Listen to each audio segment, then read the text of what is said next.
بلوچستان میں بلوچ نسل کشی خطرناک حد کو پہنچ چکی ہے۔ بلوچ عورتوں کی جبری گمشدگی نے خطرے کی گھنٹیاں بجا دی ہیں۔ نامور ڈاکٹر اور وکیل بھی جبری گمشدگی کا شکار بنائے جا رہے ہیں، جبکہ کوئٹہ سول ہاسپٹل میں لائی جانے والی مزید 8 لاشوں نے ہر طرف دہشت پھیلا دی ہے۔ اس کے علاوہ آج کی ولاگ میں ہم ڈسکس کریں گے کہ امریکہ اس چیز کی تصدیق کر رہا ہے کہ افغانستان میں نیٹو کا چھوڑا گیا 7.2 ارب ڈالر کا اسلحہ BLA اور BLF تک پہنچ چکا ہے۔ چاغی نوکنڈی میں جو FC ہیڈ کوارٹر اور ریکارڈنگ کے دفاتر پر حملہ ہوا تھا، اس میں جو اسلحہ استعمال ہوا تھا وہ امریکی ساخت کا تھا۔ دوسری طرف سپریم کورٹ کے ذیلی ادارہ ہے national judicial policy making committee, انہوں نے جبری گمشدگیوں اور حراست میں لیے جانے والے افراد سے متعلق پالیسی میکنگ کا عندیہ دیا ہے۔ کیا سپریم کورٹ آئینی ضمانتوں سے بھی بڑا قدم اٹھا سکتی ہے؟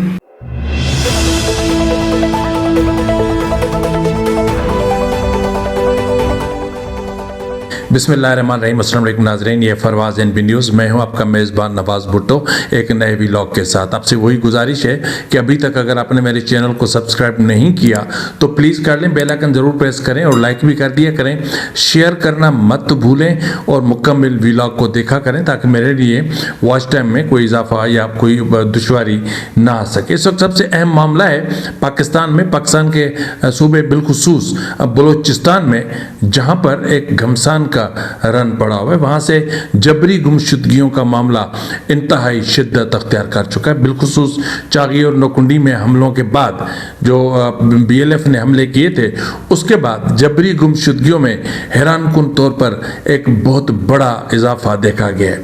نہ صرف یہاں بلکہ اب تو پاکستان سے باہر بھی بلوچ کہیں مقیم ہیں تو ان کو وہیں پر جبری گمشدگیوں کا شکار بنایا جا رہا ہے۔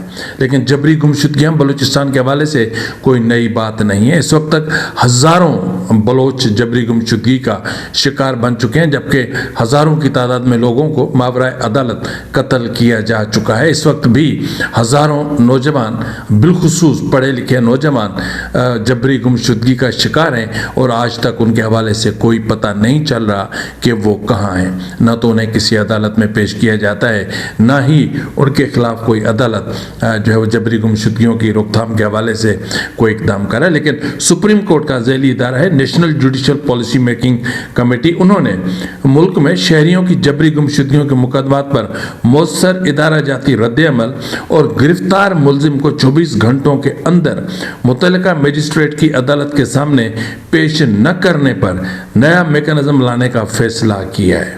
اب یہ نیا جو میکانزم آئے گا، اب وہ کیا ہوگا؟ اب اس میں یہ بھی دیکھنا ہے کہ جو پالیسی میکنگ کا اجلاس منعقد ہوا اور اس میں جو ہے وہ تمام ہائی کورٹس کے چیف جسٹسز اور وفاقی آئینی عدالت کے چیف جسٹس امین الدین نے شرکت کی۔ اجلاس میں شہریوں کی جبری گمشدگیوں اور کمرشل مقدمات پر مؤثر رد عمل کا فیصلہ کیا گیا۔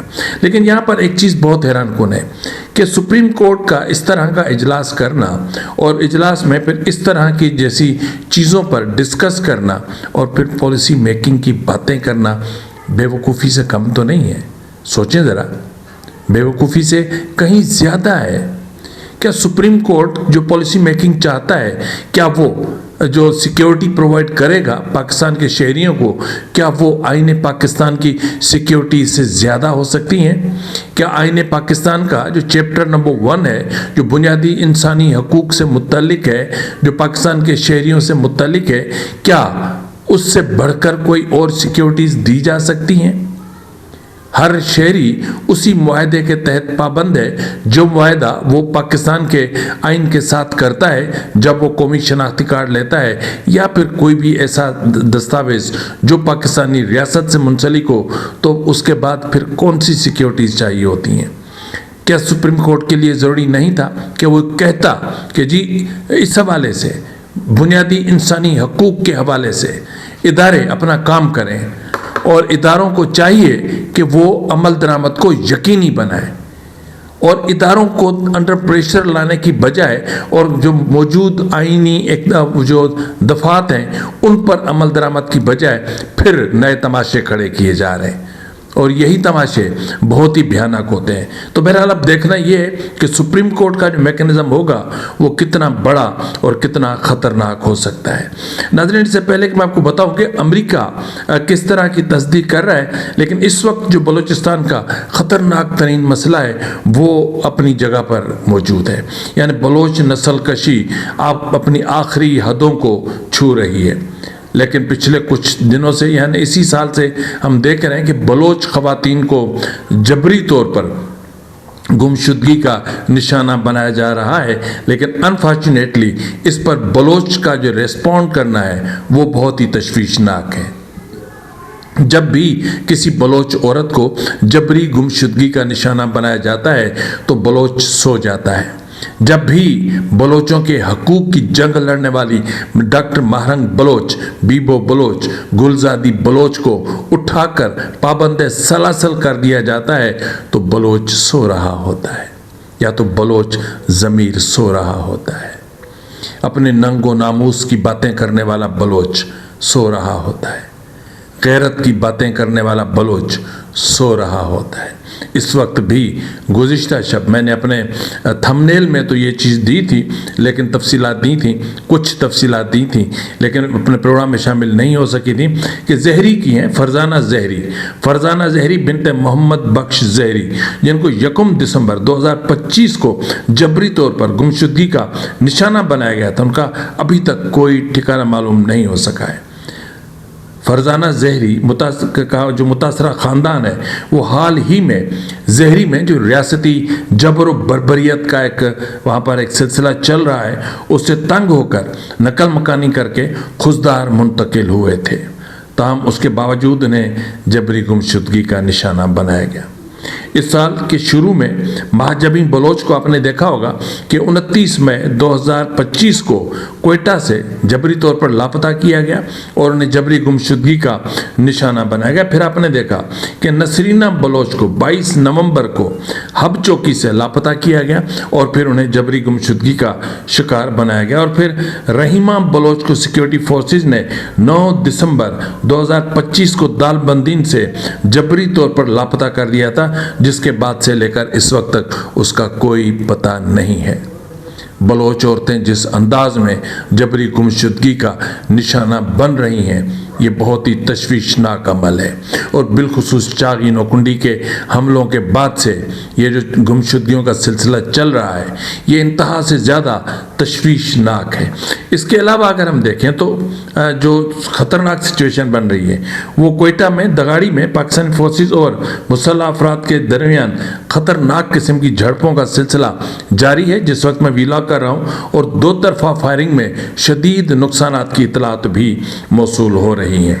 एक और ख़बर जो कल मैंने आपकी खिदमत में रखी थी वो ये थी कि कोयटा में 16 लाशें लाई गई हैं, तशद्दुद ज़दा लाशें, और आज मज़ीद 8 लाशें लाई गई हैं। ये 8 लाशें, इन 8 लाशों के आने से बलूचिस्तान भर में दहशत फैली हुई है। इन 8 लाशों का ताल्लुक कल्लात ऑपरेशन से है और ये लाशें गोलियों से छलनी है, ताहम उनके चेहरे इस तरह हैं कि उनको आराम से उनकी शनाख्त की जा सकती है। कल्लात ऑपरेशन में जहाँ बाग 8 अफराद की लाशें कोयटा सिविल हॉस्पिटल मुंतकिल कर दी गई हैं। कुछ अफराद की लाशें शनाख्त के बावजूद लवाहिकीन के हवाले नहीं की जा रही हैं। लाशों की शनाख्त जाहिर नहीं हो रही और गोलियों से छलनी लाशों की उम्रें 25 से 35 साल के दरमियान है। और मुझे ये अंदेशा हो रहा है कि किसी भी वक्त कोई जाली मुकाबला डिक्लेयर होगा और उसमें इन 8 अफराद की हलाकत के हवाले से दावा किया जाएगा। या तो आम सिक्योरिटी फोर्सेस की तरफ से ये किया जाएगा या फिर सीटीडी की तरफ से कोई बड़ा मुकाबला सामने आ सकता है। सिक्योरिटी गाइडलाइन अपना कम्युनिटी गाइडलाइंस की वजह से, जो यूट्यूब की कम्युनिटी गाइडलाइंस हैं उनकी वजह से मैं आपको उन लाशें नहीं दिखा सकता, क्योंकि इस वक्त जो उनकी कंडीशन है वो बहुत ही तशवीशनाक है। एक और भयानक तरीन वाक़या रुनमा हुआ है, वो हुआ है कोयटा में। वहाँ कैच से ताल्लुक़ रखने वाले एक कंसल्टेंट हैं, यूरोलॉजिस्ट हैं, सर्जन डॉक्टर राशिद अली बलोच, जो आगा खान यूनिवर्सिटी हॉस्पिटल और SIUT Sindh Institute of Urology and Transplantation Karachi के तरबियत याफ्ता माहिर को हिरासत में लिए जाने के बाद जबरी गुमशुदगी का निशाना बना दिया गया है। अहले खाना के मुताबिक राशिद अली को फ़ोन करके तलब किया गया। जब डॉक्टर राशिद अली मुतल्लिका मकाम पर पहुंचा तो उन्हें तहवील में लिए जाने के बाद से लापता कर दिया गया। डॉक्टर राशिद की जो गिरफ्तारी है या गुमशुदगी है, ये बलूचिस्तान का बहुत बड़ा नुकसान है। देखें, जो SIUT के जो तरबियत याफ्ता यूरोलॉजिस्ट हैं, उनकी तादाद सिंध में या ओवरऑल सिंध बलूचिस्तान में बहुत कम है। तो इसलिए डॉक्टर राशिद सिंध और बलूचिस्तान का सरमाया है। तो उस हवाले से हम भी पुरजोर अपील करेंगे कि डॉक्टर राशिद अली को किसी भी सूरत में बाजियाब किया जाना चाहिए। इसके अलावा तुर्बत से ताल्लुक़ रखने वाले, ये भी एक और ख़तरनाक खबर है, तुर्बत से ताल्लुक़ रखने वाले नामवर वकील हैं एडवोकेट हसन हसरत यानी मोहम्मद हसन भी इसको कहते हैं, को हिरासत में लेने के बाद जबरी गुमशुदगी का निशाना बना दिया गया है। हसन हसरत की जो गिरफ्तारी है वो बहुत बड़ी ड्रामाई हुई है। हसन एडवोकेट बल दोशंबे को मस्कत अमान से वहाँ के खुफिया इदारों ने हिरासत में लिया और फिर मोहम्मद हसन को बाद अज़ां पाकिस्तान मुंतकिल किया गया। ताहम पाकिस्तान मुंतकली के बाद से लेकर इस वक्त तक उनके हवाले से कोई इतलात मौसूल नहीं हो रही हैं। आपको याद होगा टंडो जाम यूनिवर्सिटी सिंध एग्रीकल्चर यूनिवर्सिटी की टंडो जाम से जो है वो 2 बलोच तलबा शुएब और आफ्ताब को जबरी गुमशुदगी का निशाना बनाया गया था। ताहाल उनके हवाले से कोई मालूमात नहीं मिल सकी हैं। दश्त बलंगोर में घरों पर धावा बोलते हुए वहाँ मौजूद अफराद को तशद्दुद का निशाना बनाया गया। मुतअद्दिद अफराद को तहवील में लेकर नामालूम मकाम पर मुंतकिल किया गया। ताहम बलंगोर से जो जबरी लापता किए गए उनके नामों के हवाले से कोई तफसील सामने नहीं आ सके। इसके अलावा तुर्बत के जो है वो तुर्बत के जोर बाजार से खुफिया इदारों ने एक नौजवान जलाल वल्द एहसान इसहाक को जबरी तौर पर लापता कर दिया है। एक और बड़ी दर्दनाक खबर है, वो ईरान के चाबहार से है, जहाँ एक 13 साल बच्चे मोहम्मद खलीकी वेदादी को की मस्ख शुदा और जली हुई लाश 13 दिसंबर 2025 को चाबहार के सेंट्रल जेल के पीछे से मिली थी। ईरानी जो है सिक्योरिटी एजेंसीज हैं वो कातलों के नाम को पर्दादारी कर रहे हैं, उनके नाम को सीगा राज में रखने की कोशिश कर रहे हैं, छुपा रहे हैं। लेकिन उनको ये पता होना चाहिए कि मोहम्मद खलीकी का कत्ल इंसानियत का कत्ल है। एक 13 साल के बच्चे को कत्ल कर देना कितना दर्दनाक मरहला है, ये इनको समझ में आनी चाहिए। अगर कानून सबके लिए एक है तो फिर इस 13 साल बच्चे के कातिलों को भी इसी तरह फांसी के फंदे पर लटका दिया जाए, जिस तरह बलूचिस्तान के बलोचों को बेगुनाह होने के बावजूद भी रोज़ाना की बुनियाद पर लटकाया जा रहा है ईरान में। तो ये बहुत ही तशवीशनाक सिचुएशन है जो है वो बलूचिस्तान की। तो बलूचिस्तान में इस वक्त जबरी गुमशुदगियों के हवाले से जो कुछ चल रहा है इसको हम बलोच नस्ल कशी कहेंगे। ये बलोच नस्ल कशी अपनी ख़तरनाक हदों को छू रही है। लेकिन इसके साथ ही आपको याद होगा, मैंने अपने एक प्रोग्राम में आपको बताया था कि जो BLA है या मजीद ब्रिगेड है, उन्होंने TTP से कोई एग्रीमेंट किया है और उस मुआहदे के तहत उन्होंने TTP से जो नेटो का असलहा ईरान अफ़गानिस्तान में रह गया था उनमें से अहम तरीन जो चीज़ें हैं वो हासिल कर ली हैं, जिसके बाद से बलूचिस्तान में सिक्योरिटी फोर्सेस के लिए ऑपरेशन करना और कहीं और ही ज़्यादा मुश्किल हो गया है। अमरीकी जरीदा है वाशिंगटन पोस्ट, उन्होंने तस्दीक की है कि अफ़गानिस्तान में नेटो का छोड़ा गया असलहा जिसकी मालियत 7.2 अरब डॉलर बनती है, अब तालिबान ने पाकिस्तान में कार्रवाई के लिए मुसल्लह गिरोहों को फराहम किया, जिनमें BLA और TTP शामिल है। تو یہ جو اسلحے کی آپ جو چیزیں ہیں وہ میں آپ کو یاد ہوگا کہ میں آپ کو تمام تر تفصیلات بتا چکا ہوں کہ اہم ترین اسلحہ ٹی ٹی پی نے طالبان سے حاصل کیا، افغان طالبان سے، اور پھر انہوں نے اس کو سیل کیا BLA کو، مجید بریگیڈ کو، اور پھر سیل کیا انہوں نے جو ہے وہ BLF کو۔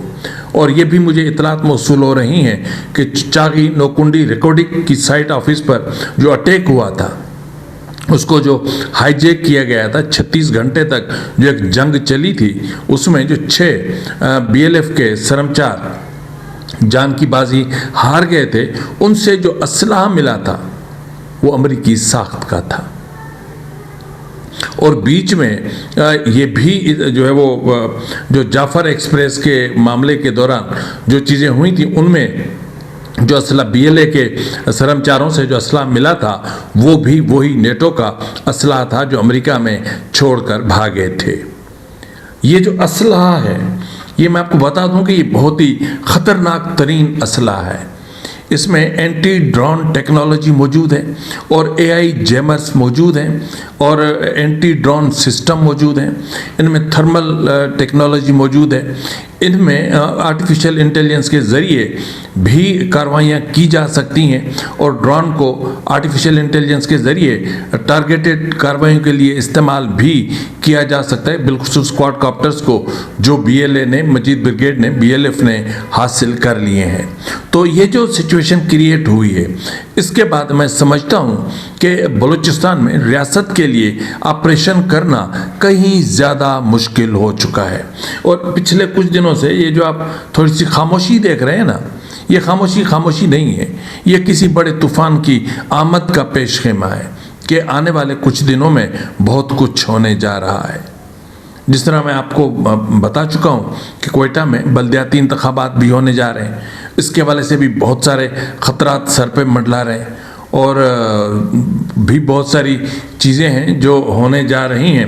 تو ایسی صورتحال میں بلوچستان میں پھر جو وہاں کا منتخب وزیر اعلیٰ ہے وہ لطیفے سناتا ہے کہ بلوچستان کی شاہراہیں جو موومنٹ کے لیے محفوظ ہیں وہ سیکیورٹی فورسز کی قربانیوں کا نتیجہ ہے۔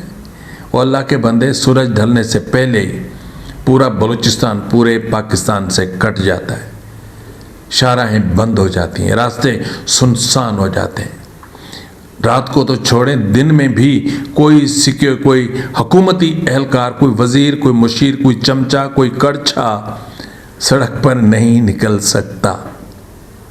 اور وزارت اعلیٰ ختم ہونے کے بعد سرفراز بگٹی کہاں رہائش اختیار کرے گا یہ تو میں نہیں جانتا، لیکن میں اتنا ضرور جانتا ہوں کہ بلوچستان میں وہ آپ کو ڈھونڈنے سے بھی نہیں ملے گا۔